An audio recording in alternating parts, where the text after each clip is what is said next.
Hello dear friends, all my dear students, कैसे हो आप सब। आज हम क्या पढ़ने वाले हैं? Contracts under private international law. जब भी हम कॉन्ट्रैक्ट के बारे में सोचते हैं ना, तो कॉन्ट्रैक्ट एक ऐसी चीज़ है जो वेल इंटीग्रेटेड है with in a social system. अब आप कहोगे इंटीग्रेटेड मतलब क्या होता है कि जब भी हम कोई चीज़ सेल परचेज करते हैं, जब भी हम कोई सर्विस लेते हैं, जब भी हम किसी को हायर करते हैं for any other purpose kind of service, तो हम कॉन्ट्रेक्चुअल ऑब्लिगेशंस में बाइंड हो रहे होते हैं। कई बार हमको पता भी नहीं चलता। एक common person can not predict कि वो अब कॉन्ट्रैक्ट साइन हो गया जब उसने एग्री करा है कुछ कॉलम्स में। और कॉन्ट्रैक्ट ऐसा भी नहीं है कि बहुत नई कंसेप्ट है। एंशियंट टाइम से you can take example of British India company, जो इंडिया में जब आई थी तो वो एक ट्रेडिंग कंपनी के तौर पे आई थी और सी रूट से ट्रेड होता था पहले। अभी बहुत सारे रूट हो गए हैं, सभी रूट से हो जाता है, मतलब एयर, लैंड और सी।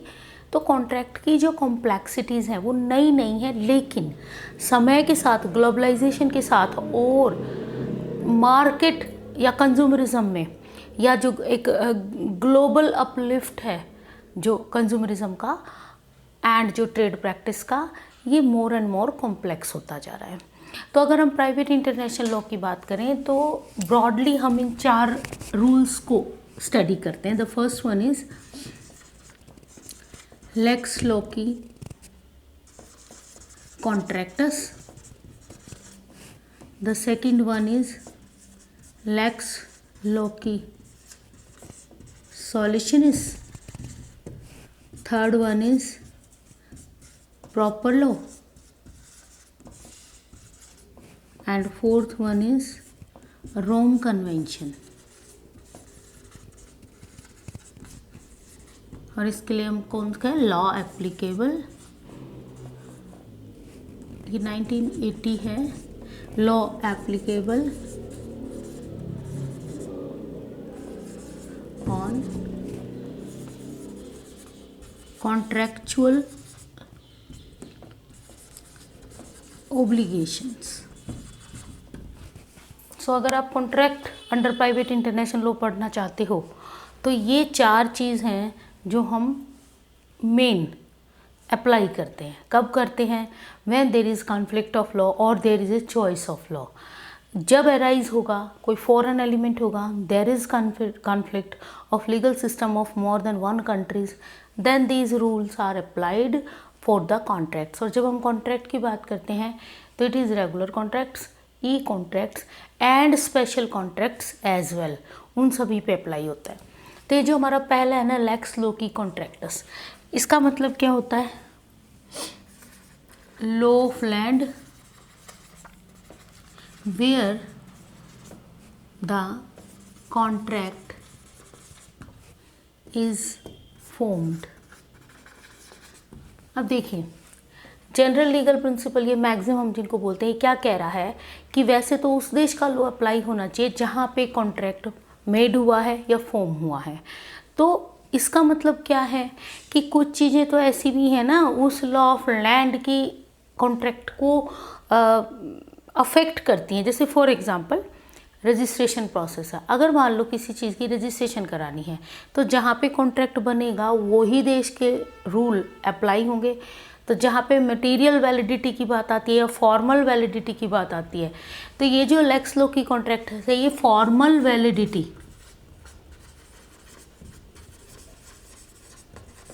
ऑफ कॉन्ट्रैक्ट्स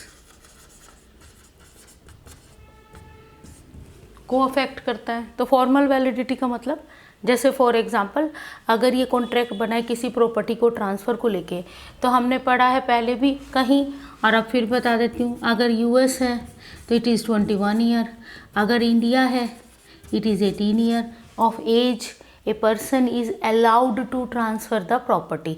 इसका मतलब अगर ये कॉन्ट्रैक्ट यूएस में फॉर्म हो रहा है तो एक 21 साल से कम का कोई भी person, whether he is adult may be, means 18 year है, but not allowed to transfer the property by the contract, क्योंकि कॉन्ट्रैक्चुअल ही ट्रांसफ़र होते हैं कि 2 बंदे एग्री करते हैं।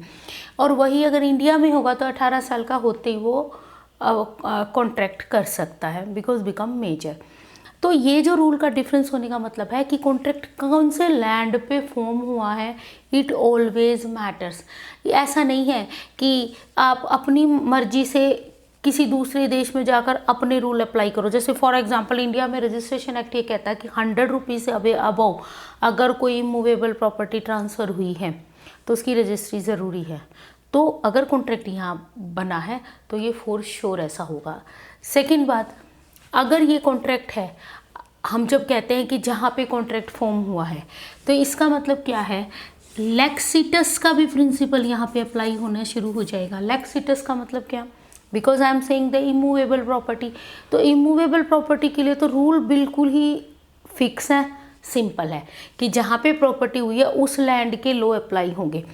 कॉन्ट्रैक्ट है रिगार्डिंग सम इमूवेबल प्रॉपर्टी, तो जिस देश में ये कॉन्ट्रैक्ट फॉर्म हो रहा है अफेक्टिंग द इमूवेबल प्रॉपर्टी, तो मे बी कॉन्ट्रैक्ट किसी और देश में बना है लेकिन प्रॉपर्टी किसी और देश में है, तो उस केस में जहाँ प्रॉपर्टी सिचुएटेड है वहाँ के रूल अप्लाई होंगे। इसका मतलब क्या है, एक मैं एग्जांपल देके बताती हूँ। एक इंडियन और एक यूएस अमेरिकन का नागरिक, मतलब यूएस का नागरिक सॉरी मे बी अमेरिकन, वो आपस में कॉन्ट्रैक्ट कर रहे हैं regarding a property that is situated outside the India में नहीं है, अमेरिका में है। तो अब क्या है, या इसको उल्टा करके देख ले, प्रॉपर्टी सिचुएटेड यूएस में है लेकिन कॉन्ट्रैक्ट बनना है इंडिया में, तो वो पर्सन अभी 19 साल का है अमेरिकन, इंडियन 18 साल का है। इंडिया के हिसाब से यहाँ कॉन्ट्रैक्ट बन रहा है, वैलिड कॉन्ट्रैक्ट है क्योंकि 18 साल का पर्सन कर सकता है कॉन्ट्रैक्ट। लेकिन अमेरिकन लॉ के अकॉर्डिंग स्पेसिफिकली जहाँ पे प्रॉपर्टी सिचुएटेड है ये पर्सन जो है वो कॉन्ट्रैक्ट नहीं कर सकता, तो ये वॉइड कॉन्ट्रैक्ट है, राइट, क्योंकि वो 21 साल का नहीं हुआ था। तो ये जो कॉन्ट्रैक्ट फॉर्म होने के लिए जो प्लेस होता है जहाँ पे वो कॉन्ट्रैक्ट बनाया, कुछ फॉर्मल वैलिडिटीज़ या जो फॉर्मेलिटीज़ है regarding the formation of contract वो उस लैंड की होंगी जहाँ पे वो बन रहा है। सेकंड जो हमारा लेक्स लॉ की solution means law of land where the contract is to be performed और इज परफॉर्म्ड, हो चुका है, होने वाला है, ठीक है। तो जिस लैंड पे वो परफॉर्म होना है वो लैंड का लॉ एप्लीकेबल होगा, ना कि जहाँ पे कॉन्ट्रैक्ट बना वहाँ पे।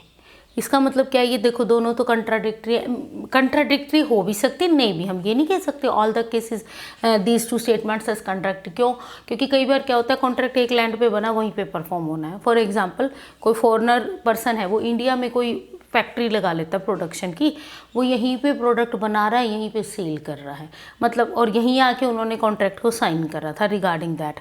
तो क्या बन गया, ये इंडिया में ही कॉन्ट्रैक्ट फॉर्म हुआ है, इंडिया में ही परफॉर्म होना है, तो there is no conflict. But there is conflict if it is made at one place and to be performed at other place, means out of one country, तो फिर इनमें से कौन सा रूल अप्लाई होगा। Third one is very opt law, proper law. अब proper law का मतलब क्या है, वो ये कह रहे हैं कि रिजिडली इन एक बिल्कुल ऐसा फिक्स हो जाना कि ये अप्लाई होगा, नहीं ये अप्लाई होगा, एंड खासकर जब एक से ज़्यादा चीज़ अप्लाई हो रही है। जैसे कोई पार्टी ये कह रही है कि नहीं जहाँ पे परफॉर्मेंस होनी है वो लॉ अप्लाई होगा बिकॉज उनके लिए वो ज़्यादा एप्ट लॉ है, लेकिन एक पार्टी कह रही है जहाँ पे कॉन्ट्रैक्ट बना वहाँ का होना चाहिए। कुछ कॉन्ट्रैक्ट में इट सेल्फ मेंशन करा हुआ है, एग्रीमेंट जब उन्होंने बनाया तो पार्टीज ने अपनी इंटेंशन डाली थी कि कहाँ पे हम सूट फाइल करेंगे या कौन से देश का लॉ अप्लाई करेंगे, तो ये सारे में कॉन्फ्लिक्ट ऑफ लॉ स्टार्ट हो गया। तो फिर एक हमारा जो थर्ड प्रॉपर लॉ है ना, तो ये प्रॉपर लॉ है, इसका एग्जैक्ट क्या मतलब है, what the parties to contract intended, वो क्या चाहती हैं।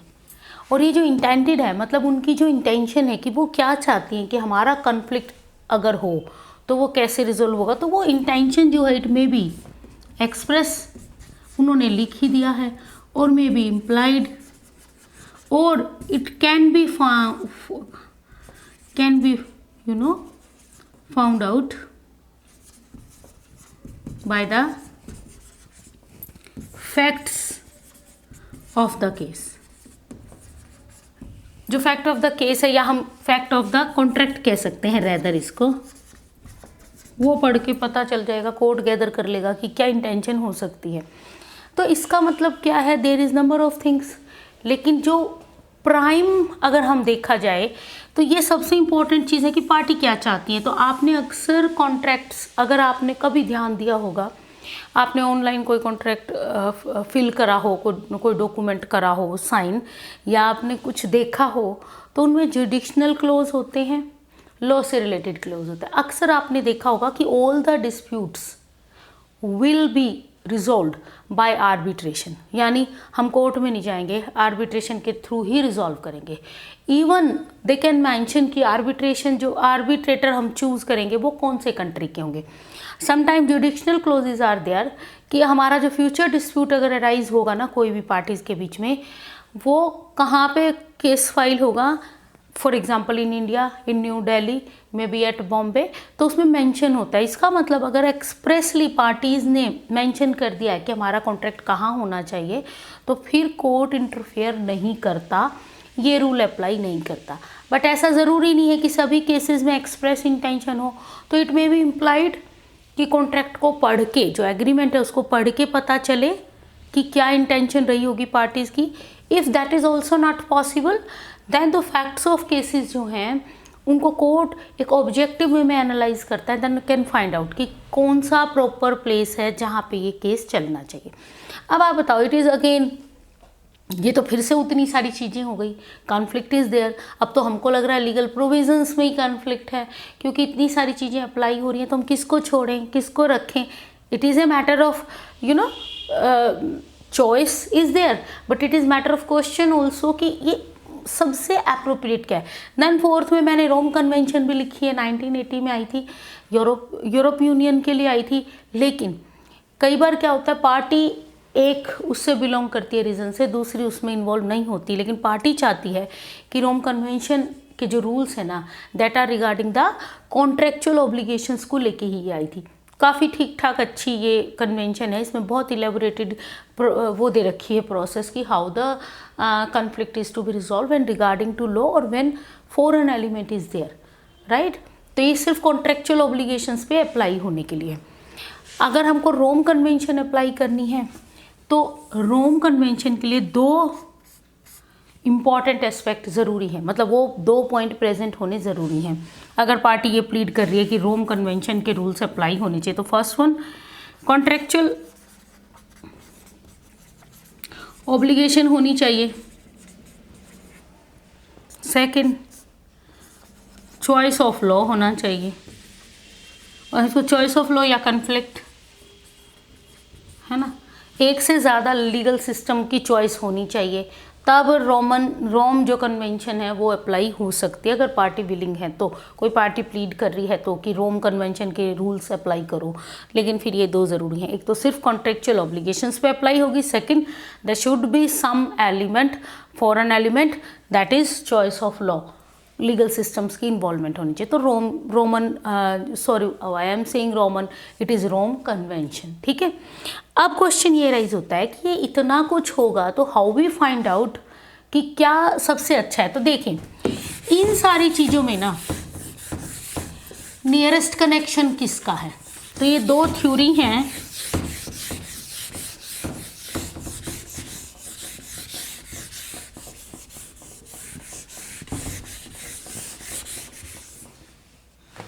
नंबर 1, हम ये थ्योरीज हैं, इनको थ्योरीज ऑफ प्रॉपर लॉ भी कहते हैं, ठीक है। कई बार ये इस तरह से नहीं रहता कि कॉन्ट्रैक्ट्स का आप प्रोविजन बताओ रिगार्डिंग कॉन्ट्रैक्ट, कई बार क्या होता है प्रॉपर लॉ ऑफ कॉन्ट्रैक्ट क्या है उसको एक्सप्लेन करो, क्योंकि ये सारी जो है ना फिर उस प्रॉपर लॉ में ही आ जाती हैं। तो जो थ्योरीज ऑफ प्रॉपर लॉ है ऑफ कॉन्ट्रैक्ट्स, दो थ्योरी पॉपुलर है, one is subjective theory, second is objective theory, ठीक है। दो थ्योरी हैं। जो सब्जेक्टिव थ्योरी है ये सिंपल है, पार्टीज की क्या इंटेंशन है, party's intention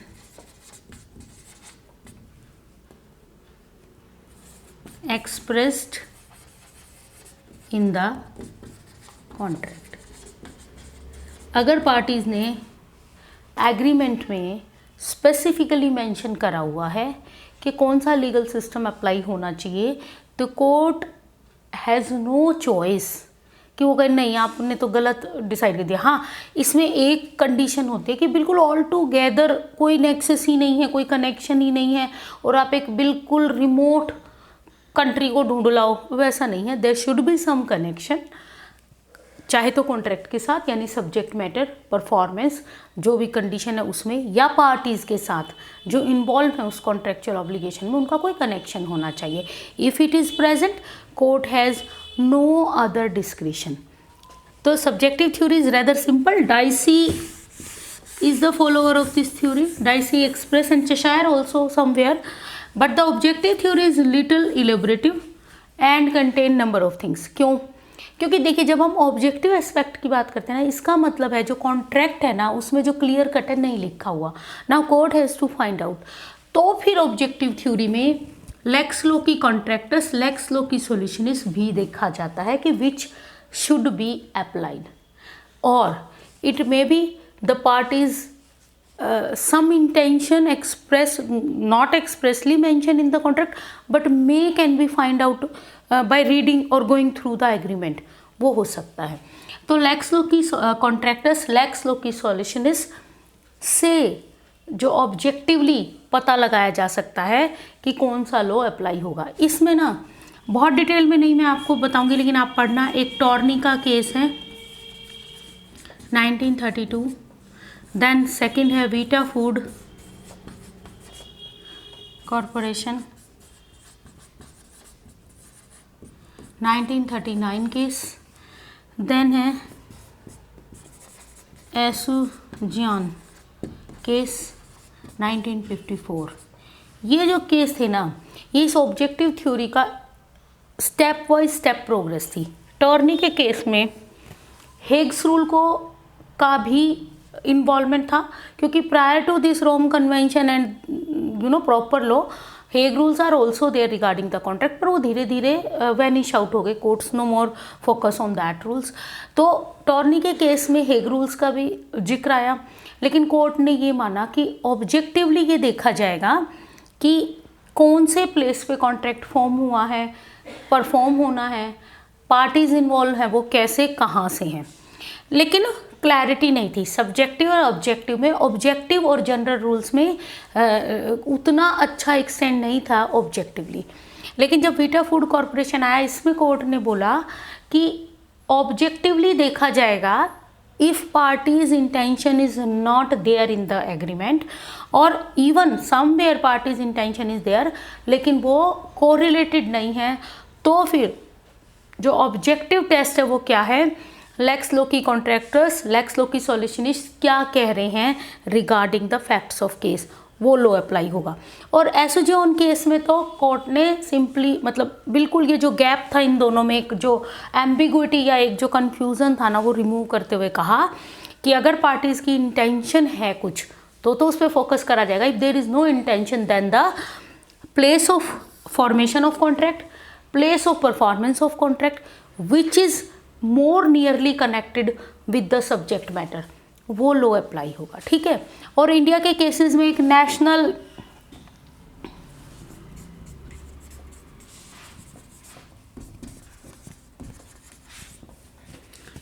thermal corporation versus Singer company, ये 1992 का केस है। ये केस भी इम्पॉर्टेंट है। इसमें पार्टीज़ ने क्या बोला था, इसमें कोर्ट ने क्या बोला था, जो पार्टीज़ की इंटेंशन है वो सुपीरियर फुटिंग पे है। If they mentioned something totally irrelevant है तो बात अलग है, नहीं तो जो पार्टीज़ ने अपने एग्रीमेंट में दे दिया उससे डेविएट होने की ज़रूरत नहीं है। Means subjective theory is propounded at first place. Yes, if there is no intention then court can go through the contract to find out which law is to be applicable or very much apt for the current scenario regarding a case। तो फिर court जाएगा इस objective theory की तरफ। ठीक है, तो इसका मतलब क्या है, इंडिया, और इसके बाद भी बहुत सारे केसेस हैं, आप फाइंड आउट कर सकते हो कि जब भी कोई कन्फ्यूज़न होता है, कोई कॉन्फ्लिक्ट होता है, तो आज जो करंट में जो कंटेम्प्रेरी हम बात कर सकते हैं वो कोर्ट्स की क्या है, proper law of contract is the most followed law. Parties की इंटेंशन सुपीरियर लेवल पे, if not present then the fact and circumstances of cases, and these two maxims will be applied thereon. Okay dear students, so I hope ये clarify हो गया है. If not, you can put your comments in comment section. So goodbye for now. Next topic के लिए next video में मिलते हैं. So goodbye.